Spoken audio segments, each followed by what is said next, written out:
What's on, where, and when. It's the Talk of Nelson. NBS Talk Nelson.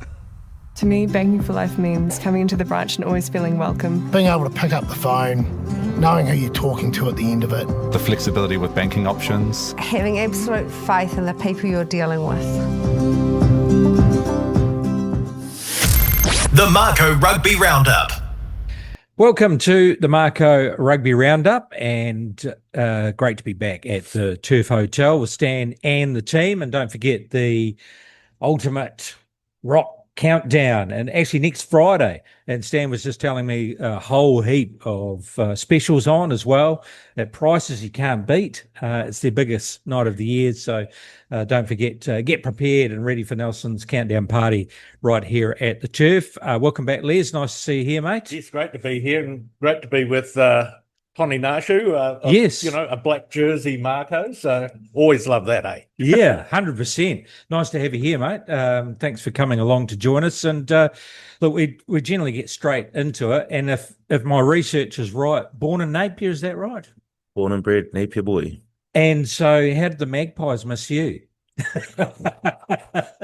Now, another thing I read, though, but most of your schooling in Auckland, would that be right? No, most of my schooling in Napier. Oh, was it? When I was 15, for family reasons, we moved to Auckland.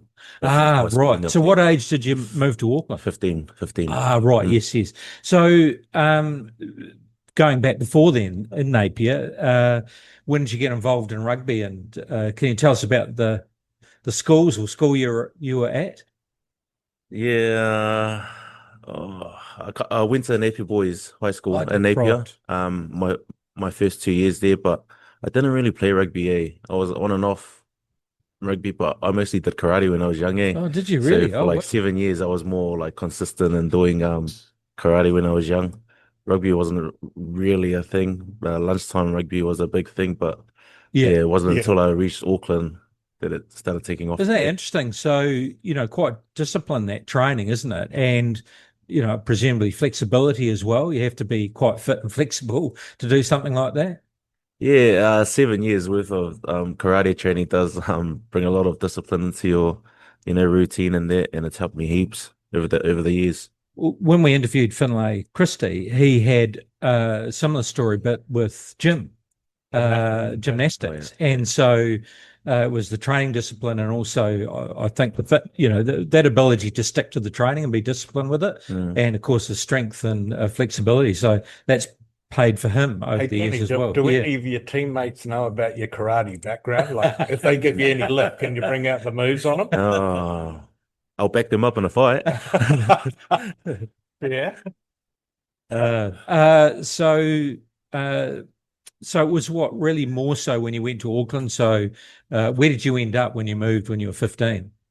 Yeah, so all my mum was trying to find a school for me, and all my cousins and uncles and aunties that lived up there, they were like, don't go to a rugby school, otherwise you're gonna focus on rugby and not focus on education and that. Right.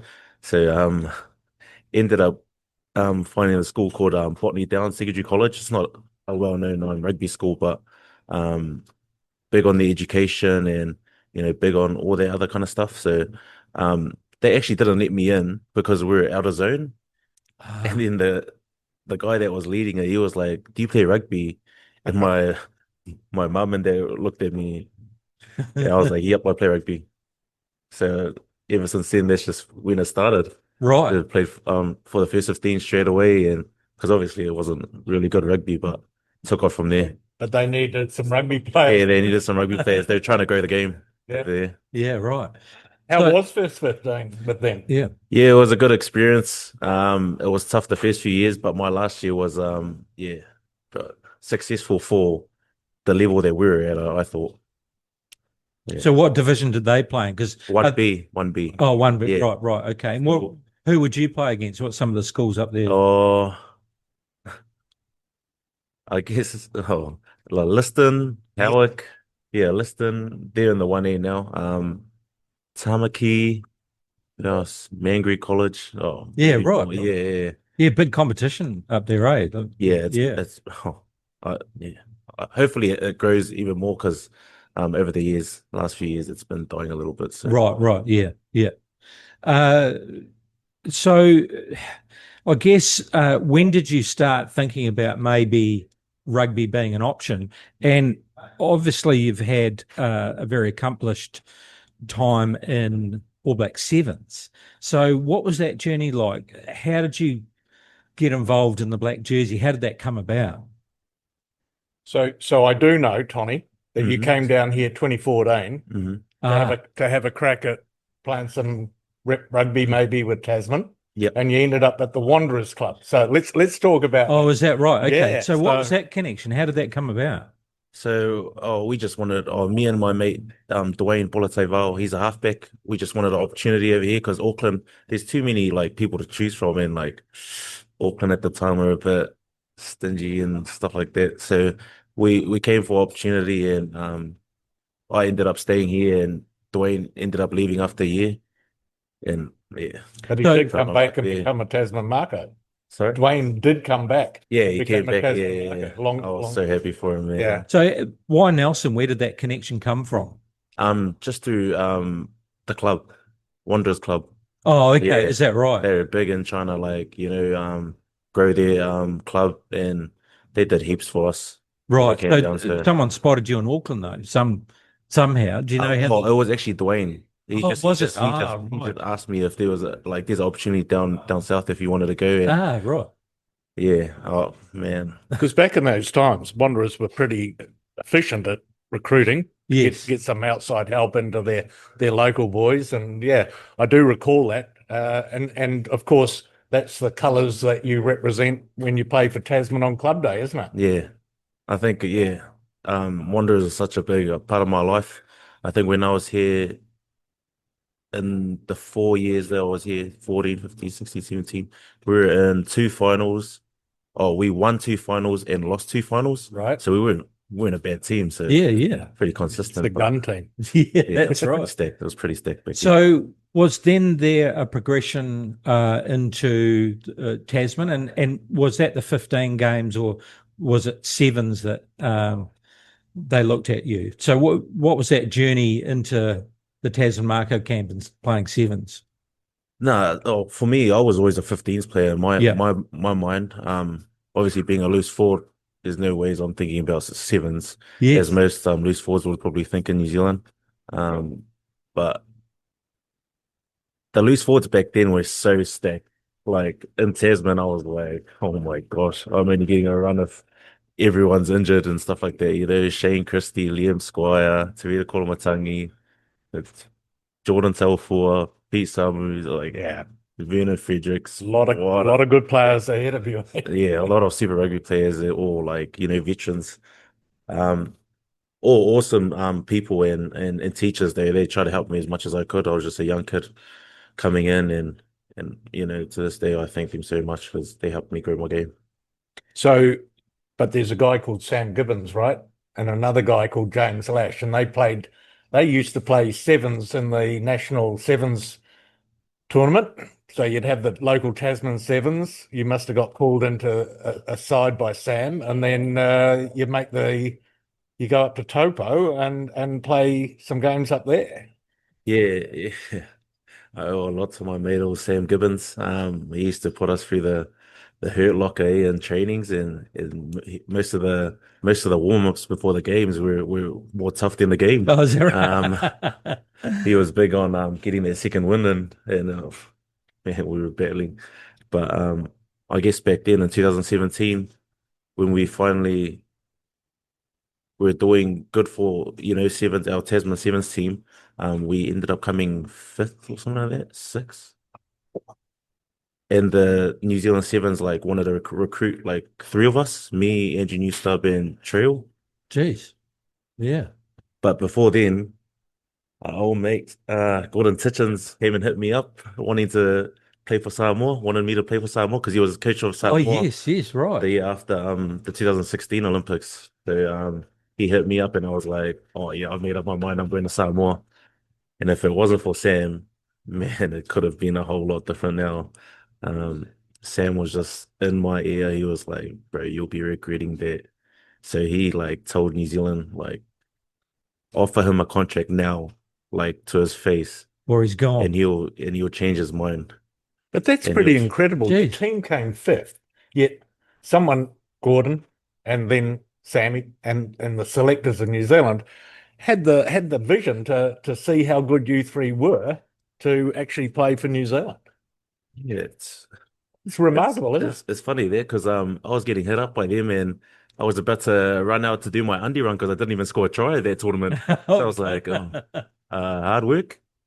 I wasn't really fit, so I was like, oh man, I'm just getting all the luck in the world at the moment. So yeah, Titchens tried to hit me up, and I was like, I made up my mind that I was going to Samoa, and then it wasn't until Sam twisted my arm a little with getting a contract in that I finally last minute decided to be with New Zealand.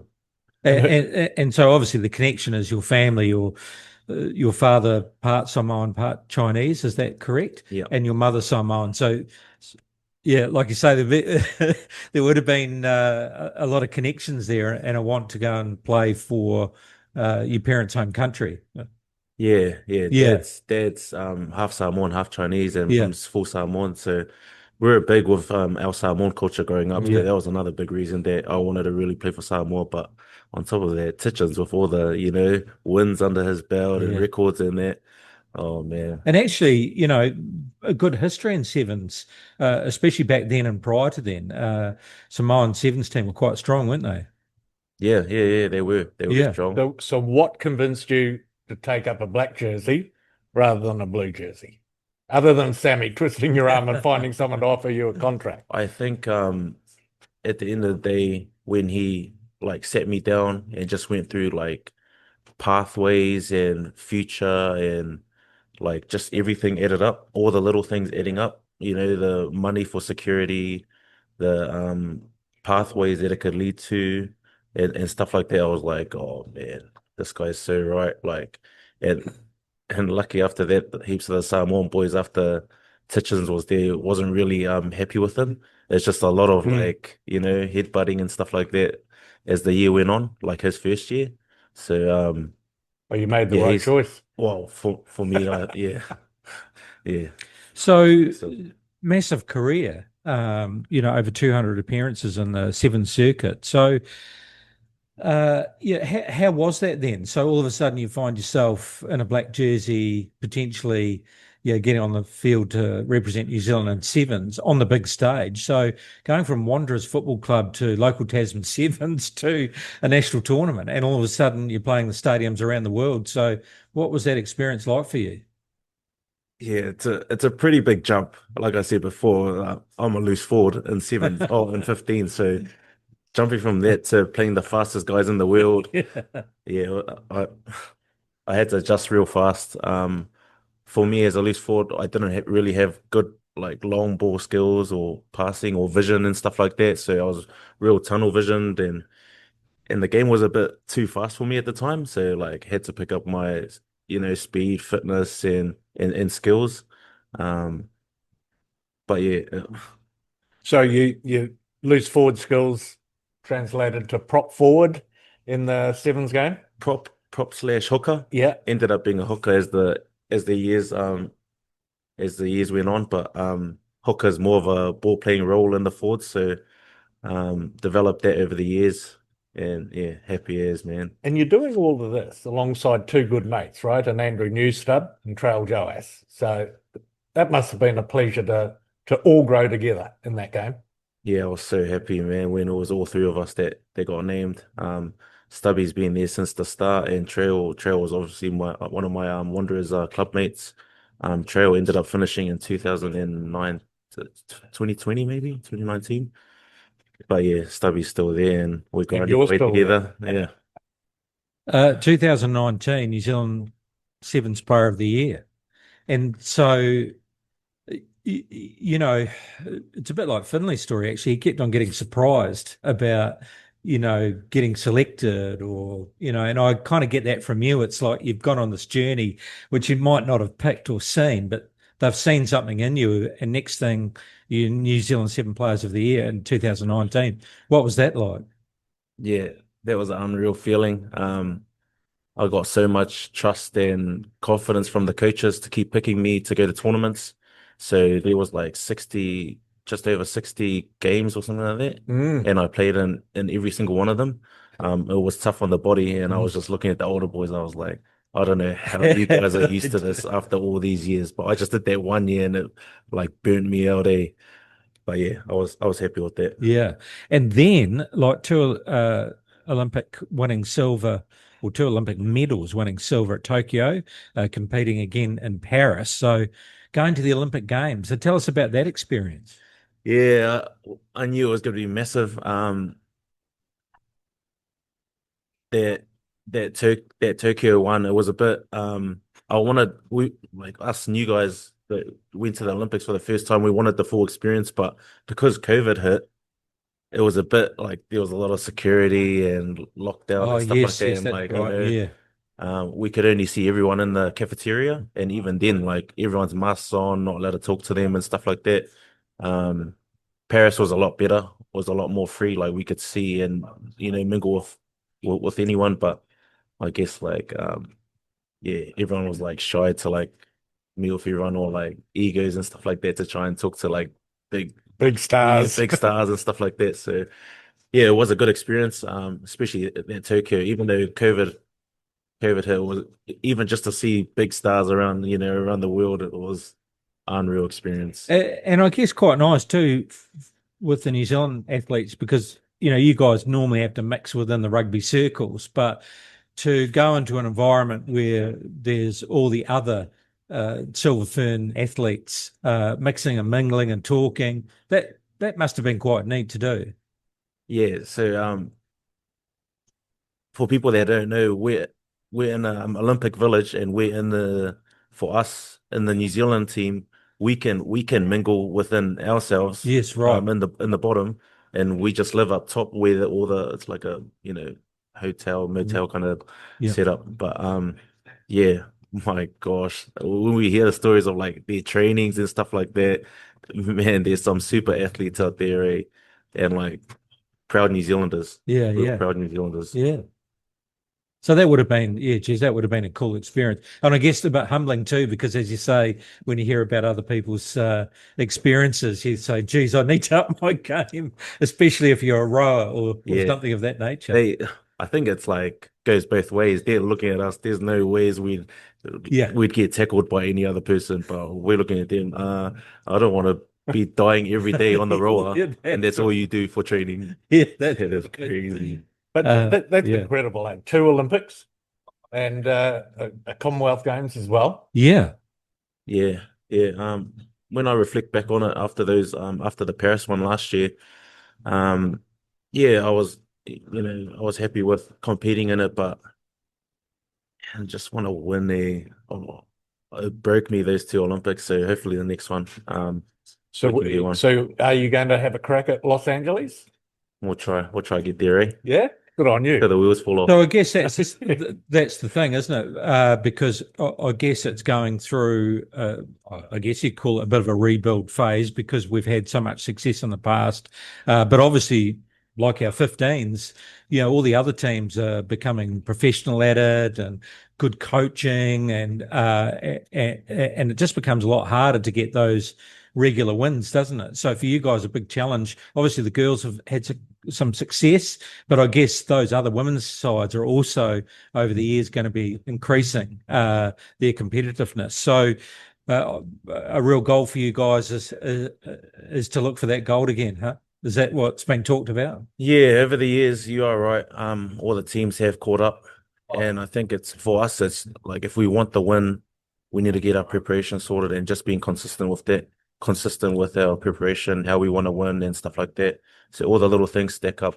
So at the end of the day, if we do win, we can look back and say, yeah, we nailed everything, and then how we can do that going forward. Yeah. In seven sides, there's always been experienced players though, eh? I mean, Tim Nicholson hung around for years playing quality rugby. So is experience really important to be successful in a sevens tournament? I reckon it is. I think with people like Tim Mickelson, Scott Curry, Sam Dixon, they just retired last year. They were in it for over 10 years, those guys. But it was good to have them, because heaps of the time in trainings, they can talk through like scenarios or or even like not just scenarios, but like trainings and stuff off field, Yeah. they could help the younger guys grow their game or grow their off field. Um, I think learning through the experience, so we don't have to learn through losses and their experience. So experience counts big time. So are you now a mentor for the younger ones, given all of your experience now? Yeah, I guess in a way, like once those older guys left, me and a few others, we're the next lot to be the experienced boys, not the older boys. But Yeah. yeah, hopefully we can do just as good as those older boys and help the younger boys up. Yep. Stubby part of that group as well. Yep, of course. Gee, there must be some dark places at times, defending on the line, especially with, it's quite open, isn't it? So to try and tackle the speedster going for the gap and, you might only be 5 points up and, this could be the game. Geez, you must go into some hard places. Yeah, I think like for me, when we line up in the tunnel just before we run out, you're not so much nervous about like representing your country in there and doing a mistake. I think these days you're more nervous that you're gonna go out there and you're gonna be in a dark place. Yeah. It's gonna hurt. Sometimes you look up and you've done like 5 big actions in the game and you look up and it's only been a minute that's passed. And just, So don't look at the clock. It's a trick. Don't look at the clock. Aerobics, aerobics. Yes. Right. Yes. So do you do a lot of running when it's 7th circuit time? Tell us Yep. about your running blocks. Yeah, not so much during the week before a tournament, but I guess like when we're back home training and stuff like that, because in theory you have to train harder than you would do if you were to play. Yes. So yeah, I guess as a team we do get thrashed, and I guess it's evolved these days. It's not so much old school get on the line and just get a thrashing, but I guess it's a mix of both that and like con games or 7v7 stuff like that. So we're learning more about recovery, aren't we? In our physical training, aren't we? So, yeah, interesting. It is interesting. So you're back to the 15 games with Tasman. So, and there's a few players that have done that. I guess in the past, I may be wrong here, but you're away a lot for 7, so you don't always get that opportunity. But I've noticed more recently, 1 or 2 players are coming back into the 15s game and doing the 2, being able to manage the 2. So what's that transition like, and why that want to get stuck back into the 15 game again? it was actually my old mate, Dan Perrin, that hit me up to come back. Oh, right. For me, I said it in my post too when I put it up on Instagram. There was no hesitation. As soon as he asked me, I didn't really think about it too much. I was like, I am keen. Tasman, like I said before, like done so much to help me through my early years. So I was like, it's one of my ways of giving back. And yeah, he hit me up, and then Gray Cornelius, the head coach at the moment, hit me up straight after that. So I was happy as to come back. And Gray was like, Corn was like, "Oh, sorry, mate, you won't be putting a deposit on a mortgage, but on a house, but it should be enough." Like, oh, it wasn't about the money. Yeah, it wasn't about the money. I wanted to come back just to help out, and hopefully I did. So Yeah, you are. So suddenly getting back on that bus into 15, was it quite difficult to do that transition? Yeah, I guess the expectation when I came in, everyone's like, "Man, you'll be all good, fast and fit." But I was just like, it's almost like 2 different games. And I keep telling the players, it's almost like 2 different games, especially if you're loose forward in 15s. It's 1,000,000,000% 2 different games. Like live scrums, live mauls, getting into more rucks than usual, and just obviously how long the game is trying to last there. I played against Auckland the other week, and I was cramping up on like the 35th minute. Oh, right. And I was Yeah. holding on to dear life, my legs, probably because of a little bit of old age too. But yeah, Yeah, so definitely 2 different techniques and 2 different fitnesses, I guess, as well. Is 15s a bit more physical, or it is? So definitely. with 7s, you tend to be doing things at pace all the time, whereas 15s, you have to be prepared for the physical contact. Yeah, definitely a lot more Yeah. like heavy contact than 15s. But I guess in sevens, like where you could get fatigue or like injured is like when you're trying to run at a really fast pace all the time. So Yeah. your hammies or calves, Achilles trying to hold on to dear life when you're, fatigued. And then to me, sevens is still a bit more tough. What year did you first become a Mako? 2015. 2015. Mako number 133 from memory. About 3 games that year. And then this is your first year back since then, or did you have another stint with us? No, I haven't. The last time I was here was 2017. Yeah. So yeah. It's great to have you been back, a, mate. Yeah, it's been a long So, time. so how do you have you found? Well, you had a bit of a feel of it in 2014, but have you noticed much of a difference in the overall kind of culture of the team? And of course, there's a bunch of new guys in there as well. So, have you found coming back into that environment? Yeah, it's funny. I was just talking to one of the boys the other day. Like I came back and I only knew like five people that were here when I was last here. And like other than that, everyone's like brand new. Most of the guys I was like they were like in intermediate or primary school when I was last here. I remember a few of them when I was last here too. They were just running around with their, I was playing their dads and Yeah, I was yeah, like, yeah. oh my gosh, how is this happening? But you're so 31, fast. right? Only, yeah. Yeah, try No, but that is try right. our age, mate. So anyway, but yeah, so what was it like coming back into that squad? How do you think the team's going at the moment? Yeah, like no surprise, the team culture has always been one of the biggest things for Tasman rugby. Everyone was so welcoming, especially the management and stuff like that. Get along so well and stuff like that. Yeah, I reckon it's been all good. Some good young talent coming through, eh? Really good. I want to steal some of these guys for sevens, eh? Yeah, yeah, So yeah. hopefully, we can see a few more of the younger guys either go sevens or Super Rugby. Well, Either one.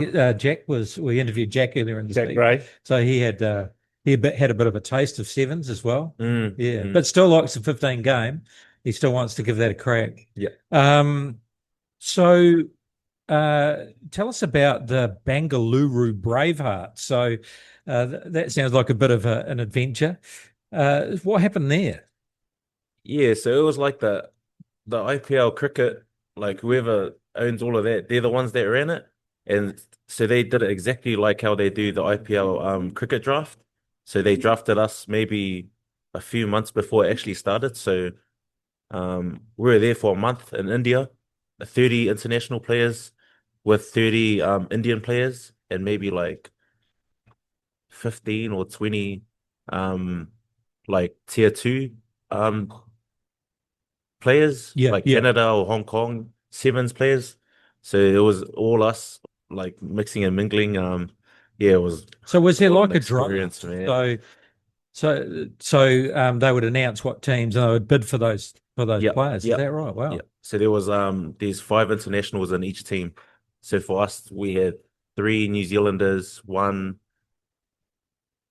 Fijian player, and 1 Spanish player. Geez, how's that? And our coach was the Spanish sevens coach. No, not too bad, are they? They're real good this year. They're real good. So So that you would have been would have learned a lot off that coach, wouldn't Yeah. you? Yeah, I was going to say that'd be interesting getting coached by, another international coach and just the subtle differences, I guess.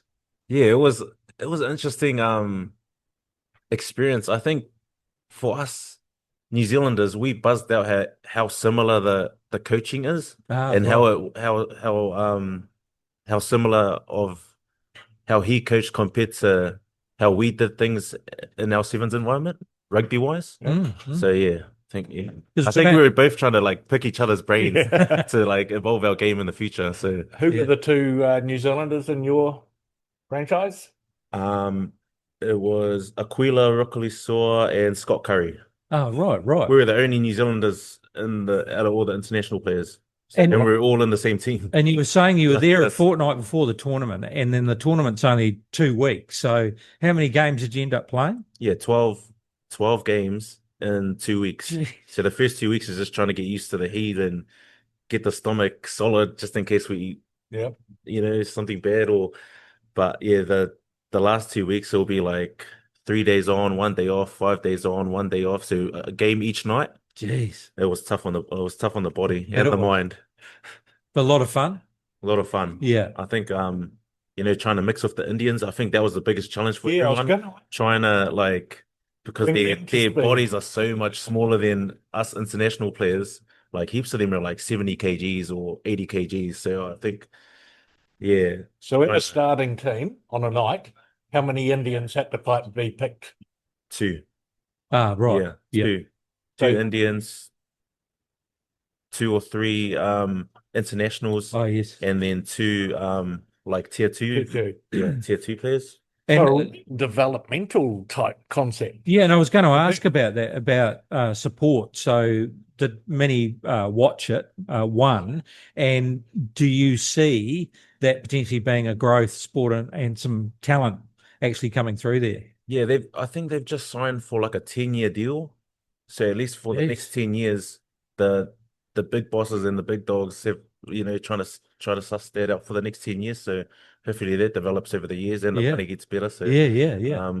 got our foot in the door for the first year, so hopefully we can keep going. Right. So your price would either be up or down depending on how much they valued you for the composition of their franchise. Yeah, Yeah. pretty much. So since there were 3 Kiwis in there, they must have had a big budget. Oh, yep. So you haven't quite retired yet, not quite on par with the cricket boys, I'm guessing. But Definitely not the same. No wonder he said Gray's offer was fine. yeah. Grateful. A very interesting experience. On a personal front, twins, is that right? Geez, that must keep you busy. Are they girls or boys? Yeah, 2 identical boys. Oh, is that right? 3 years old. Geez, they'll be charging all over the place, won't they? Man, they feed off each other. And I remember watching your wife Dice play for Wellington against the Mako woman in Blenheim once, and she tore us to bits. So Oh, is that right? So That, she, like 60-meter try. Yeah. so she plays in FPC? she did. No. What's no she longer. doing right now? She's one of the sevens players now. So she's been signed for the last 3 years, 4 years With the Ferns? with the sevens girls. Yeah. Awesome. So she's in Fiji at the moment, trying to prep for a comp. They've got an off-season comp over there. So extended family must help you out a bit because, I mean, you're both on the road and you're both training and, busy lives. So how do you manage, it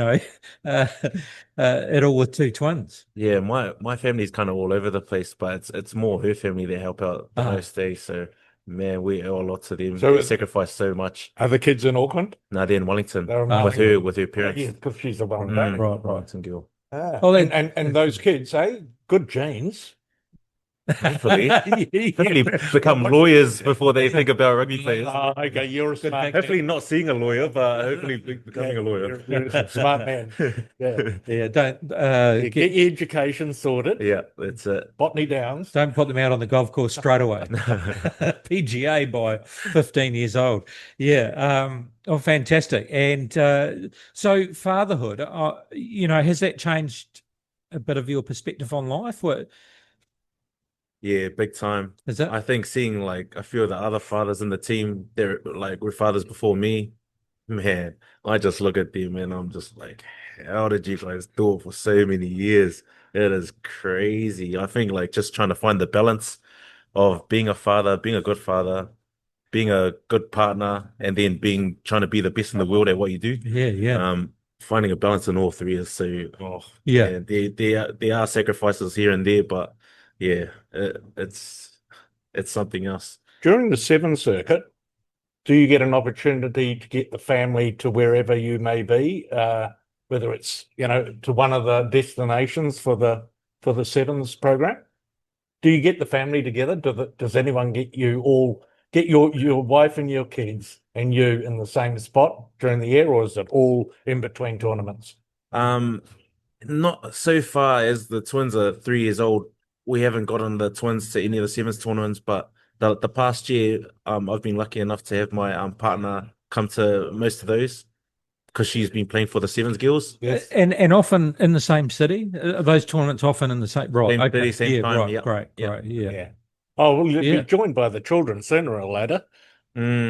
Yeah, hopefully, if there's a New Zealand one, makes it easier for our family. Yeah, well, remember the old Wellington Stadium days, the tournaments there. All right, so we have what we call a quick fire round, quick questions. So you've played in quite a few stadiums. What would you think would be your favourite?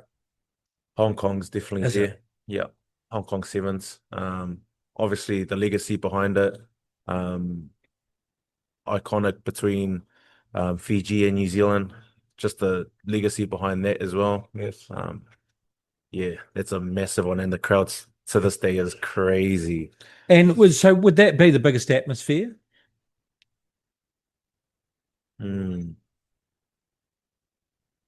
I think there'll be a few that'll be on par with Is that Hong Kong Sevens. Africa will be up there. Oh, wow. They're real big on the South Africa versus New yeah. Zealand, Yeah. because there's Yes. like literally half of them that are New Zealand fans and like half Oh, South yeah, African fans. So I'm yeah. just like, man, I've stood out there a few times singing the national anthem, and man, there's a lot of black jerseys out there that are Yeah, South yeah. Africans. A lot. Yeah, well, that was in the days of apartheid, wasn't Yeah. it? Some of the villages would adopt, and the All Blacks used to go out and visit them. Yeah, Mm. and it's interesting they've carried that on. Yeah, even yeah, to this into day. today. So hardest opponent. Now this could be team, but also player. Yeah, I've been asked that question a few times, eh? Can't really pinpoint a player, eh? But probably team, tough one between South Africa and Fiji. Yeah, Well, I right. guess the biggest rivalry has to be Fiji, so Yeah, I'm gonna yeah. say Fiji because Big Yes, boys, and boys they are- throw it around, and they're fast. man, honestly, they catch the toughest balls to like toughest passes. Yeah. Yeah, But sometimes when they get a good pass, they're like not even used to catching it, so they'll drop the easiest pass. But Oh, all the right. tough ones, you'll be like, oh my gosh, these Uh, guys are something else. When you watch a New Zealand Fiji Sevens game, you just never think that the Fijians are out of it. They could be 3 tries down, but That's it. Even till the last minute, 3 tries down, they can come back with that. Pre-game ritual. Is there any particular ritual you go through? It could be food, or you always put the left shoe on first. Or? Nah, nothing too much for me. I think for me, coffee. Oh, I usually have just 2 coffees before game, but other than that, nothing too. do you eat much before a game, or do you tend to not? I carb up early Oh, in the morning. Right. Because 4 hours obviously before. we usually start early in the morning. Yeah. Like it's not like 15 night games. We usually start like maybe from 9:30 to 10:30 might be our first game. So just carb up in the morning. Yeah, If it's a really early game, then I'll just carb up at night and just have a little bit in the morning. yeah, right. Yeah. You don't want to eat too late, do you? You get that. Yeah. Not good on the stomach. Well, best and worst roommate on tour. Who's the best roommate? Dylan Collier. Yeah, I think he's a good example for the young ones. If he was to room with someone else, Yeah. always does his recovery, always like cleans up after himself, Mm. always neat and tidy, his bag and all that set up properly, always stretching at night. So I think just a good leader for the young ones. He's a good. Who's the messiest, the worst? Mm, Snores too much at night. he's not really much snorers, Is eh? there? Oh, that's good. I'll just say Stubby, eh? Andrew New Stub. Just After all these years, it's still chewing my ears off. I just want peace and quiet. Yep. Well done, Stubby. Keep 'em up. So if you weren't playing rugby and you talked about education, where do you think you would have ended up? Or and there's also life after rugby. So that I don't know if you've thought about that yet, but have you got any ideas of what you might be doing? The last year or two, I've been trying to think of how I can give back to my Chinese side. So yep. like thinking along the lines of going to help out with China rugby Yeah, or yeah, going to Hong Kong and help them out.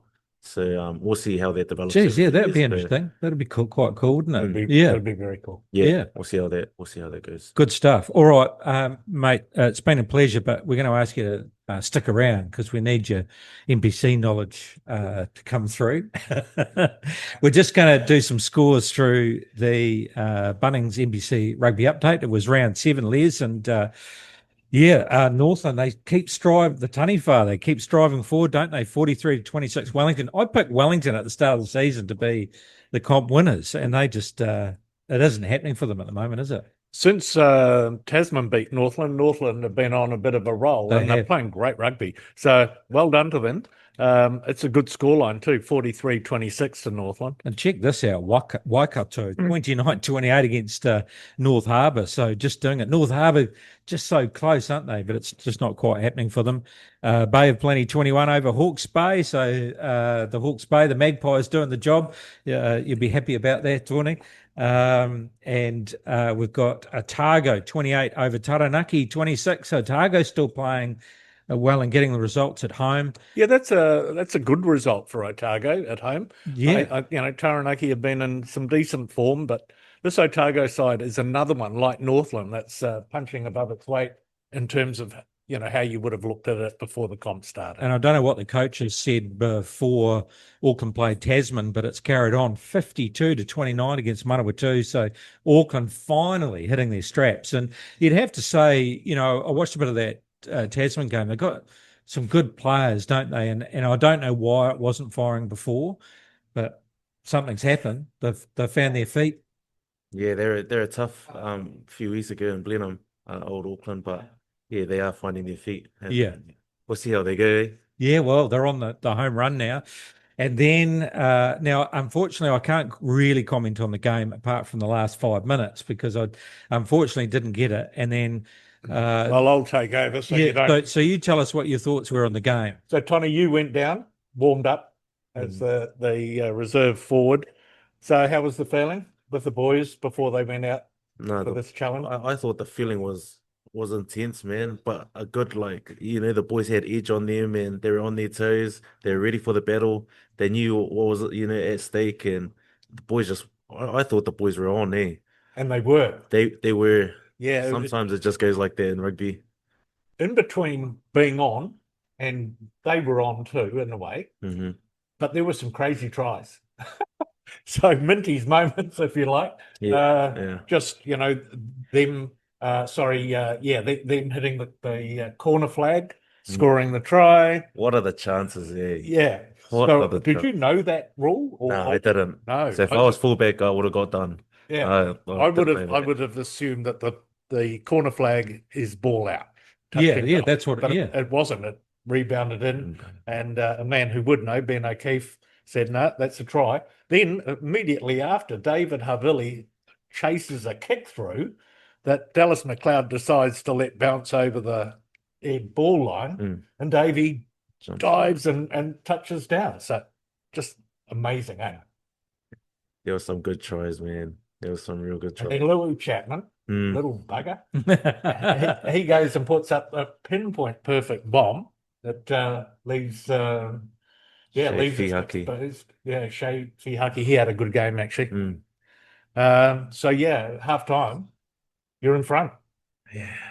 I thought the boys. Yeah, I looked at my phone at half time because I thought it could go two ways here. I thought we definitely had a chance, but I thought Canterbury at home. But then, of course, I saw the half time score. And I said, geez, the boys are up for this.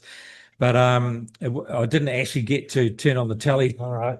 For the last 5 minutes. So okay, no, we're not going to let you talk about the last 5 minutes. So then the game is pretty much, it's a good scoreline for us. They then score again, and it's a close game.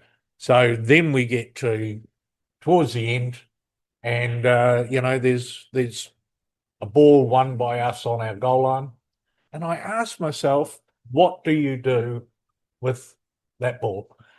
There's two options, Chris, and I would think that's one, try and keep it and barge away from the goal line out of trouble and maybe get a run down the flanks, or you kick it.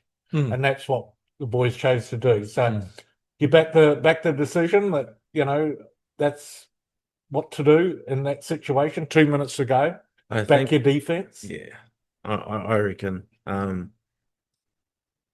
Yeah, it's a tough one because it could go either way. And now we talk about the what ifs. The what if, but, that's right. In the moment, the drivers call that, we back the call 100%. Yeah. And we do our best to, Mm. defend our line. Yeah. And watching it, and look- all I was aiming for was a knock on from them Mm. and a sweet moment for Tasman. But gee, it was a good game. And you don't have to make comment on this, Right. Tawny, but when I turned on the telly, we were ahead. We were in their half, and the ball goes up in the air twice, back to Canterbury. Now, the call is you back your defence, but old school, we're giving the ball back to the opposition, and then the opposition find. Now, it could have been that we hold them out. Opposition found a hole, and away they went, and they scored. Then we have a line out, and we kick it out with a minute. We only had 60 seconds to go. We kick it out, give the ball back to them, and they've got as much time as they want, as long as they have the ball. Now, they could have dropped it, could have been a penalty. Even them, they didn't take the drop goal option. They kept hammering at the line, so they could have stuffed it up too. But I just thought, don't you keep the ball, 4 to go, keep it within the maul, a minute to go. And I don't know how hard that would be, but just try and keep it in the ruck for 60 seconds and then try and get it out. Anything could happen. And I guess it is a 50-50 call, but I just get frustrated. Same with the All Blacks, and we'll talk about that, where we keep kicking the ball away. Hard luck, though. Great performance. And I guess In the sheds afterwards, obviously probably some disappointment, clearly, but also rather pleased with the endeavour during the afternoon. Yeah. What was it like? And there was some broken boys, yeah. not just mentally, but physically too. It was, Yeah. this whole season, I haven't seen boys that drained after a game, this whole year. So it was tough mentally and physically for the boys. So I felt for them, man. Felt for them big time. Yeah. But the heartening thing out of that is we played good rugby against the form team. Canterbury by far have been the best team. They've had some big scores against some good sides, and we pretty much could have tipped them up. Yes. And I did say last week, this is hopefully a bit of a prelude potentially into a finals game. I know that's talking way too soon, but we've got some semis and finals coming up. If we can hang in there, we've got the team to do it. And if it ends up being Canterbury, I think we've got every opportunity to beat them. And I think the boys will take that away. And that's just my opinion. I think they'll park that and they'll say, geez, actually, we almost tipped them up. So I do think we've got the team to do it. Okay, so this is where we do our quick picks, 20. So on Friday, we've got Taranaki taking on Hawke's Bay. Stadium Taranaki. It's a Tough one. It's a tough one. Up the bay, Hawke's Bay. Oh, yes, of course. Up bay. I reckon it's going to be upset. Yeah. Why? How could it Okay. be anyone else? On Saturday, Counties Monaco take on Auckland, and Auckland starting to find some form. Yeah, and Counties getting their first win. Yes. So, and Counties rugby is built on confidence. It is. Once they start getting their gander up, they can play pretty good rugby. But I'll just go on this one. I have to go Auckland, even though it's away, just because I think they've got more quality I players. think they're starting to hit their straps. Wellington versus Southland, so it doesn't get any easier for Wellington. That is at Poirua Park. Wellington. Got some It would have to loyalties, be Wellington, I think. family loyalties. Yeah, absolutely. He's got to go home. Canterbury versus Otago, another great game, and Otago will be getting a Shield challenge. Yes, and match of the round for itself. Canterbury at home, Otago visiting, Otago in really good form. This will be a close game in my book. But Canterbury will probably prevail. Okay. How do you feel about I'm going to say Tasman took it all out of them, and Otago's going to win the Shield. Take home. Well, then conversely, the next game, has Tasman got any energy left? Well, we'll come back to that. We'll quickly do the others. North Harbour versus Northland. That is at North Harbour Stadium. Without a win, Tony, but at home. And Northland, who Tony are Bowe will do it. Picking up Northland. Yeah, Manawatu versus Bay of Plenty, the Boppers. That's at Central Energy Trust. And Manawatu have had some good results, but obviously not against Auckland. They'll be hurting a bit, won't they? Yes, I think so. Depth might be the issue there. I'll go Bay of Plenty. That's a couple of away wins. Okay. Yeah, they're starting to hit their straps a bit now. And then we've got Saturday night at at Lansdowne Park. It's going to be a great opportunity for everyone to have a nice night out, and Tasman taking on Waikato, who have had in different form. They're not going to be an easy beat team. They won the Shield, but Tasman do have to recover after a very big game against Canterbury. So how is preparation going? How's the team feeling? I went to their training yesterday, Wednesday, so Tuesday, and they looked good. Yeah. I know the team gets announced today, Wednesday, 2 p.m. So this podcast will be out by then. So Tony's going to get a start, aren't you, mate? Or are you on the bench? On the bench. You're on the bench. All right. So part of the team, though. So Yeah. that's pretty cool. Yeah, from what I could see, looked to me like Cooper Grant might be running the cutter, and Willie getting a bit of a rest on the bench, and David Havili looked to me to be running at 12, but he could be at 15. And then Lester Fainganuku comes back. So that's pretty cool. Yeah. Where will they put him, do you think? In the midfield. Yeah. Definitely in the midfield. Yeah. Right. Oh, well, that's interesting. Be a great night out. What are we thinking? Are we thinking that the boys will be on form? Are they up for this game? Fins up. Get the boys up. Get behind the lads. Yeah, good on you. Good on you. There'll be no Cowboys ringing on Saturday night. Yeah. Okay. Good stuff. All right. As we turn our attention to the Rugby Championship, and boy, oh boy, oh boy. So first of all, Argentina. And they do this, don't they? They don't give up Argentina. They are a good side, 28-26 against Australia. And they did it against us. They beat the Springboks, the Lions earlier in the year. They are a good side, aren't they? Yes, they are. I think this comp's pretty even. Yeah. All four teams playing well. They got a good, handy lead, Argentina, but the Aussies, to their credit, came back. And it was an entertaining game.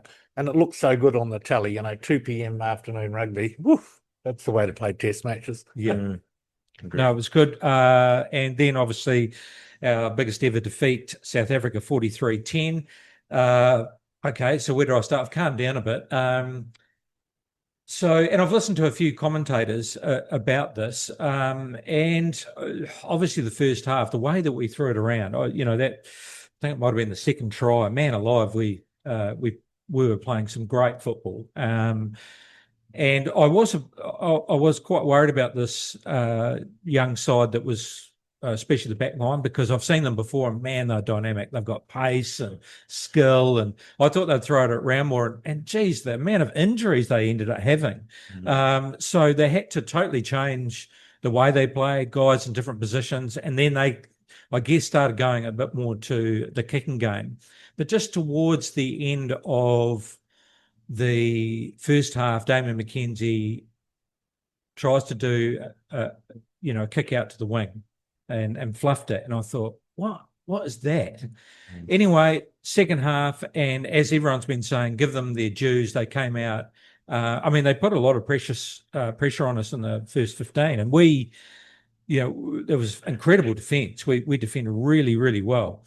In the second half, even as they started to score, I think there was always a feeling they would come back. But it's amazing I guess the disappointment was, it's amazing what pressure can do.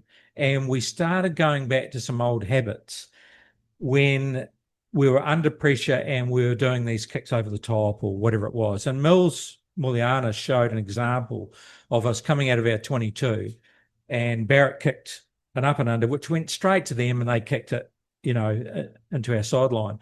And he showed the lineup of backs out there, and we didn't run it. Why not? So I guess the whole country is saying, big question mark, when we're in that position, what is it, the coaches telling them to do this, or are they left to their own device, and why are they making these decisions? Even Artie tried to do one. Might have pulled off, but when in that first half we backed our back line, in our second half we didn't, because we're under pressure. So anyway, that was my thoughts. And well, did you watch it, mate? Yeah, it was a tough watch. First half I thought was good. Yeah. Second one was Man, it was a tough pill to swallow, that second one. I- So looking at it, and I watched that second half again. At the 58th minute mark, we have a line out. We're 7 points down. It's 17-10 at the 58th minute mark. That's 3/4 of the way through the game. We have a line out, our throw on their 5, and there's a penalty against the line out throw for obstruction, right? Somehow Wallace Satiti got in front of the bloke who brought down the ball. Yes, Penalty that's right, I against. remember that, yeah. 2 minutes later, 61-minute mark, they've changed the hooker. Brody McAllister goes on. We've got a line-out throw on the 5-metre line, and we lose that. So that's 2 set pieces in 2 minutes that I think took the momentum away from New Zealand, and then they just got their tails up. Yeah. And just it whether or not fatigue set in after that really good effort the week prior, but yeah, to me it was just 2 set pieces where had they gone either way or the right way, then there could have been a different sort of outcome. But South Africa were very, very good. And then that last 20, we didn't seem to want to attack the breakdown. We took a more defensive stance, and people were talking about giving up. I don't know whether they necessarily gave up. It could have been purely the physical, physicality of the game. And but I guess we haven't seen that from an All Black side before. Usually when we're down and it's 20 to go, we pour it all in, and we just didn't see that. So, and Kieran Reid summed it up. There's something not quite right. And so it's really hard, isn't it? We don't take defeat well, no, us fans. But look, a week is a long time in rugby. Yes. South Africa proved that. Argentina proved that. Now there's 2 weeks to get ready for a Bledisloe Cup test at Eden Park, and I'm pretty certain that the New Zealand players will get it right again. It was just, I think that last 20 minutes was just a case of too much, too far. Yeah. So, yeah, that, like I said before, was a tough pill to swallow. But when all the little, negative things start stacking up in the bigger picture, pressure's on, you're always going to lose. It's tough to say, but yeah. Yeah, and a couple of the analysis is who I don't know how much time they've got on their hands, but they watched the game and they watched every scrum and they analysed where it went wrong, and they noticed all these just tiny little things, and they were saying it's not massive things, it's just tiny little things where they've got their feet, and if you don't quite get it right, he said just the whole momentum starts going against you. that's what you're saying, eh? And all the little things stack up. They all stack up, and then that can blow out scores, and we have seen that prior to that. So, geez, God, these days you've got to play a perfect game all the time, don't you? And it's just not possible. So, but I do think some of that decision making around the kicking that we do. Why don't we just stick to our game? We run the ball, and when we do, we put teams under pressure. When they do it to us, it puts us under pressure. But anyway, we don't get paid to make these big decisions, and let's hope that in a fortnight's time we're back on, because Australia are looking pretty good, and they'll be up for this game, for the Bledisloe Cup, that's for sure. But we'll talk about that next week. Quarterfinals, let's just whip through the results. Canada 46 over Australia 5, France 18 over Ireland 13, and Ireland gave them a bit of a scare, that's for sure. I think they were up at half time. England 40 over Scotland 8, and then we've got New Zealand, and it was 10-all at half time. They got a bit of a scare, didn't they? Did you watch that game? Yes. Yeah. Yes. Us, Black Ferns versus South. Yeah, 40-0, I thought the score was. Yeah, by that. No, they did 46 17. Yeah, okay. Must have fallen asleep right at the end, because but I really thought that it was 10-all at half time. Yeah. Okay. I thought the second half was outstanding. Yes. And it was almost like the first half was about getting stuck into the tough stuff and getting your shoulders ready for the rest of the campaign. And then the flair in the second half came to the fore. And we've got a lovely, lovely player in Branxton, Sorensen, McGee, who's a little superstar in the making because, her running and her bravery is second to none. There was a lot to like. Yeah. Fantastic first half by South Africa and just their forward pack and Yes. the 15 woman line out, Yes. the whole team in the line out. Yeah. And Quite apparently innovative, the South Africans. They did it twice, eh? Did they do it twice? I didn't see the Next second one might have been but- like 12 or something. Yeah, like yeah. 13. and apparently that's not unheard of. That has happened before, even in New Zealand. So I just think, geez, all you want to do is try and tip the ball up, and they've got no back line, so off you go. But it must have put a little bit of bejeebers at halftime up. Preparation, that test. I think so. Yeah, I think it was good for them. Yeah. So then we've got the semis. We've got France versus England. How do we see that one going? England hosts, and England are the number one team in the world, and France are missing their captain, who's been suspended for a tackle, and a flanker who's been suspended for biting. 2 players down at his starting lineup. I'd say England are going to be in the final. I agree. I think when the pressure's on, they remember where they're in their backyard. England will put the pressure on and they'll win, I reckon. They're looking Quite a pretty big good, aren't score, they? I'm thinking there. And then New Zealand versus Canada, and Canada are looking good, aren't they? And they have tipped us up before. They are a very, very good side. But, we haven't had the rugby prior to this tournament, but we are a team that's able to build within a tournament. You'd have to say we are getting better and better. And we've even though we've had a couple of injuries in the midfield, we've pulled a very good player, and I think she plays for Waikato. I've noticed her before, and she's a very good player. So I don't think we're going to lose too much there, but our forward pack's starting to strengthen up again. And it does make me wonder whether we'll just be a completely different team against this Canada side. So I'm expecting back in the girls. Yeah, absolutely, mate. 100%. All right, there you go. And just an interesting thing in the headlines I noticed, it was in the Guardian, so I wouldn't hold that 100%. But the Rugby Championship it's been very exciting this year. So it's going down to the wire, and all 4 teams are in contention. But there's growing debate over its future, especially with the introduction of new competitions like the Nations Cup, which was a 2-tier competition, but now they're going to up it to a first-tier competition every 2 years, and discussions how test windows, like the greatest rivalry, a 3-test series in South Africa between South Africa and New Zealand. How do we fit the championship in there as well and talk about not having it?